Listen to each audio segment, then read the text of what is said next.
குன்னூர் தொகுதி திமுக வேட்பாளரை மாற்றக்கோரி மத்திய முன்னாள் அமைச்சர் ராசாவின் கார் மீது செருப்பு வீசப்பட்டதால் பெரும் பரபரப்பு ஏற்பட்டுள்ளது.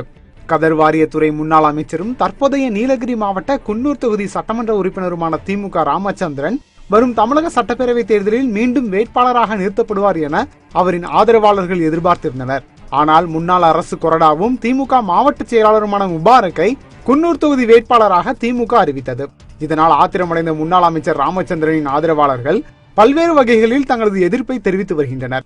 அந்த வகையில் கோத்தகிரியில் நேற்று நடைபெற இருந்த திமுக செயல் வீரர்கள் கூட்டத்தில் பங்கேற்பதற்காகவும் திமுக வேட்பாளர் முபாரக்கிற்கு ஆதரவாக பிரச்சாரம் செய்யவும் வருகை தந்திருந்த மத்திய முன்னாள் அமைச்சர் ராசாவின் வாகனத்தை முற்றுகையிட்ட ராமச்சந்திரனின் ஆதரவாளர்கள் முபாரக்குக்கு எதிராக கோஷங்களை எழுப்பியதுடன் ராசாவின் வாகனத்தின் முன்பு படுத்த ஆர்ப்பாட்டத்திலும் ஈடுபட்டனர்.